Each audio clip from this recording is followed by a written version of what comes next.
Hello dear learners, আজ আমরা parts of speech থেকে অ্যাডভার্ব এবং প্রিপোজিশন নিয়ে আলোচনা করব। পার্টস অফ স্পিচ সম্পর্কে আমার আরও টিউটোরিয়াল ইউটিউবে দেওয়া আছে, চাইলে দেখে আসতে পারো। তো চলো আজকের আলোচনায় যাওয়া যাক। প্রথমে জেনে নেওয়া প্রয়োজন অ্যাডভার্ব বলতে আমরা কি বুঝি। অ্যাডভার্ব অর্থাৎ ক্রিয়া বিশেষণ। An adverb describes or modifies or qualifies the verb, an adjective or other adverbs and even about whole sentences except noun or pronoun। অর্থাৎ আরও সহজে বলতে গেলে নাউন অর প্রোনাউন ব্যতীত ভার্ব, অ্যাডজেক্টিভ বা অন্য অ্যাডভার্ব এবং এমনকি সম্পূর্ণ সেন্টেন্সকে বর্ণনা করে বা বিশেষিত করে তাকে ক্রিয়া বিশেষণ বা অ্যাডভার্ব বলে। এক্সাম্পল দেখো, the girl secretly came here yesterday. এই সেন্টেন্সের ভিতরে adverb of manner, adverb of place এবং অ্যাডভার্ব অফ টাইম রয়েছে। তো যদি কোনো সেন্টেন্সে তিনটি অ্যাডভার্বই থাকে সেক্ষেত্রে অ্যাডভার্ব অফ ম্যানারের ব্যবহার আগে করতে হবে, তারপর প্লেস, তারপর টাইমের ব্যবহার। তো দেখো, the girl secretly came here yesterday, মেয়েটি গতকাল এখানে গোপনে এসেছিল।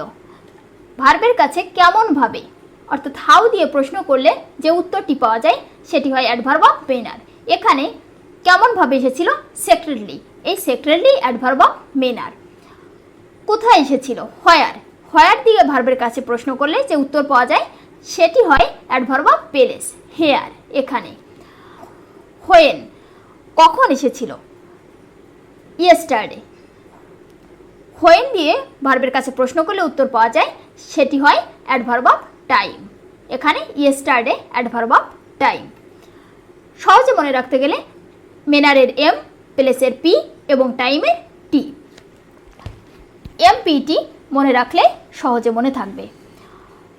পজিশন অফ অ্যাডভার্ব, অ্যাডভার্বের অবস্থান। সাবজেক্টের পূর্বে, সেন্টেন্সের শেষে মেইন ভার্বের পূর্বে অ্যাডভার্ব বসে। এক্সাম্পল দেখো, unexpectedly the girl had reached her aim. অপ্রত্যাশিতভাবে মেয়েটি তার লক্ষ্যে পৌঁছেছিল। এখানে সাবজেক্টের পূর্বে আনএক্সপেক্টেডলি বসেছে। তাহলে এই ভার্বের কাছে কেমনভাবে প্রশ্ন করলে যে উত্তর পাওয়া যাচ্ছে আনএক্সপেক্টেডলি, এটি অ্যাডভার্ব অফ ম্যানার। তাহলে সাবজেক্টের পূর্বে অ্যাডভার্ব বসে। আবার এখানে দেখো, প্রথম সেন্টেন্সে মেইন ভার্বের পূর্বে অ্যাডভার্ব বসেছে এবং অনেক সময় সেন্টেন্সের শেষে অ্যাডভার্ব বসে। আমরা পর্যায়ক্রমে আলোচনা করব।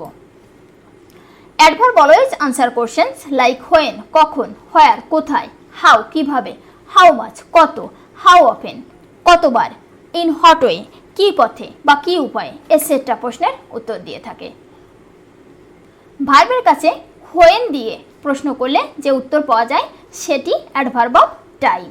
তো দেখো, ইয়েস্টারডে, গতকাল, টুমরো, আগামীকাল, নাও, এখন, অলওয়েজ, সর্বদা, টুডে, আজ, এটসেট্রা। এক্সাম্পল দেখো, রবি উইল কাম টুমরো। রবি আগামীকাল আসবে। ভার্বের কাছে প্রশ্ন করলে রবি কখন আসবে, আগামীকাল, এই টুমরো অ্যাডভার্ব অফ টাইম।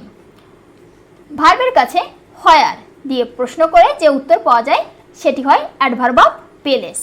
তো ইনসাইড, ভিতরে, আউটসাইড, বাইরে, আপ, উপরে, ডাউন, নিচে, হেয়ার, এখানে, দেয়ার, সেখানে, টুয়ার্ডস, দিকে, এভরিহোয়ার, সর্বত্র, অ্যাওয়ে, দূরে, ফার, দূরে, এটসেট্রা। এক্সাম্পল দেখো, my baby goes everywhere with me. আমার বাচ্চা সর্বত্র আমার সাথে যায়। ভার্বের কাছে হোয়ার দিয়ে প্রশ্ন করলে কোথায় যায়, সর্বত্র, এই এভরিহোয়ার অ্যাডভার্ব অফ প্লেসের কাজ করেছে। হাউ, কিভাবে, ভার্বের কাছে কি উপায়ে বা কিভাবে প্রশ্ন করলে যে উত্তর পাওয়া যায় সেটি হয় অ্যাডভার্ব অফ ম্যানার। কুইকলি, দ্রুতভাবে, স্লোলি, ধীরে ধীরে, র্যাপিডলি, দ্রুতভাবে, বিউটিফুলি, সুন্দরভাবে, নাইসলি, সুন্দরভাবে, ইজিলি, সহজভাবে, কেয়ারফুলি, সতর্কভাবে, পিসফুলি, শান্তিপূর্ণভাবে, এটসেট্রা। এক্সাম্পল দেখো, শি ম্যানেজড হারসেলফ বিউটিফুলি।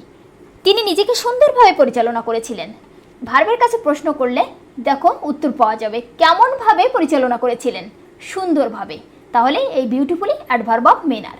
তবে সব ক্ষেত্রে যে ওয়ার্ডের শেষে এলওয়াই যুক্ত থাকলেই অ্যাডভার্ব হয় এমন ধারণা করা ভুল। অনেক সময় ওয়ার্ডের শেষে এলওয়াই যুক্ত না থাকলেও সেটি অ্যাডভার্ব হতে পারে। তো দেখো, হি রানস ফাস্ট, তিনি দ্রুত দৌড়ান। এখানে ফাস্ট, দ্রুত, দ্রুততা প্রকাশ করছে। কেমন দৌড়ায়, ভার্বের কাছে প্রশ্ন করলে উত্তর পাওয়া যায় দ্রুত, ফাস্ট। সেহেতু এখানে অ্যাডভার্ব অফ ম্যানারের কাজ করেছে। নেক্সট, ডিয়ার লার্নার্স, আমরা অ্যাডভার্ব এবং প্রিপোজিশন নিয়ে প্রাথমিকভাবে কিছু ধারণা নেওয়ার চেষ্টা করছি। আমরা পরবর্তীতে প্রত্যেকটি পার্টস অফ স্পিচ নিয়ে বিস্তারিত শিখব। প্রিপোজিশন, প্রি অর্থ পূর্বে, পজিশন অর্থ অবস্থান। প্রিপোজিশন কথার অর্থ পদোন্নয়ী অব্যয়। A preposition is a word used to link nouns, pronouns or phrases to other words within a sentence. আরও সহজভাবে বলতে গেলে যে শব্দ নাউন বা প্রোনাউনের পূর্বে বসে ওই নাউন বা প্রোনাউনের সঙ্গে বাক্যের অন্য শব্দের সম্পর্ক বুঝিয়ে দেয় তাকে প্রিপোজিশন বলে। যেমন in, on, into, under, above, before, after, etcetera. আমরা এখানে প্রিপোজিশনকে তিনভাবে দেখতে পাবো: preposition of time, preposition of place and preposition of direction. Preposition of time. Preposition which tell us about time in a sentence known as preposition of time. অর্থাৎ যে preposition সময়কে নির্দেশ করে সেই প্রিপোজিশনকে প্রিপোজিশন অফ টাইম বলে। যেমন in, on, before, after, at, during, until, within, etcetera. Example দেখো, my twin babies were born on Monday. আমার যমজ বাচ্চা সোমবারে জন্মগ্রহণ করেছিল। এখানে অন সময়কে নির্দেশ করছে, তাই এখানে অন প্রিপোজিশন অফ টাইমের কাজ করেছে। Next, preposition of place. Preposition which tell us about place in a sentence known as preposition of place. যে প্রিপোজিশনগুলো কোনো নির্দিষ্ট স্থানকে প্রকাশ করে সেই প্রিপোজিশনগুলোকে প্রিপোজিশন অফ প্লেস বলে। যেমন under, above, over, below, in, in front of, on, etcetera. Example দেখো, the pen is on the table. কলমটি হয় টেবিলের উপর। এখানে অন প্রিপোজিশনটি স্পর্শ লেগে থাকা বোঝাতে ব্যবহৃত হয়েছে। কোনো স্থান নির্দেশ করতে অন প্রিপোজিশন বসেছে বিধায় এখানে অন প্রিপোজিশন অফ প্লেসের কাজ করেছে। Preposition of direction. Preposition which tell us about direction in a sentence known as preposition of direction. অর্থাৎ দিক নির্দেশক প্রকাশ করতে যে প্রিপোজিশনগুলো ব্যবহৃত হয় সেই প্রিপোজিশনকে প্রিপোজিশন অফ ডিরেকশন বলে। যেমন from, into, to, off, etcetera. Example দেখো, we went to book fair last week. আমরা গত সপ্তাহে বইমেলায় গিয়েছিলাম।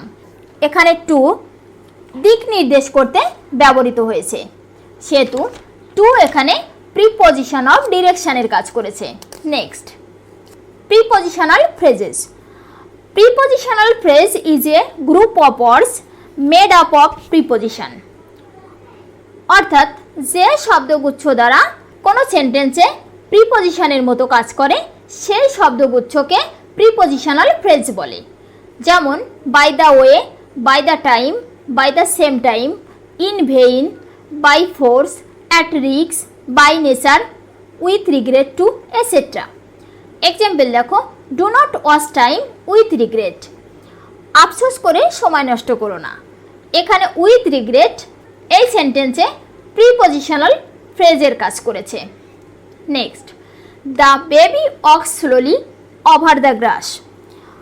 শিশুটি ধীরে ধীরে ঘাসের উপর দিয়ে যায়। এখানে ওভার দ্য গ্রাস শব্দগুচ্ছ প্রিপোজিশনাল ফ্রেজের কাজ করেছে, তাই এখানে over the grass prepositional phrase. Dear learners, আমরা পরবর্তী ক্লাসে কনজাংশন এবং ইন্টারজেকশন নিয়ে আলোচনা করব। তোমরা শুরু থেকেই যদি ভালো করে মনোযোগ দিয়ে পড়ালেখা করো তাহলে পরবর্তীতে গ্রামারগুলো বুঝতে সুবিধা হবে। তো আজ এ পর্যন্ত, থ্যাংক ইউ ভেরি মাচ।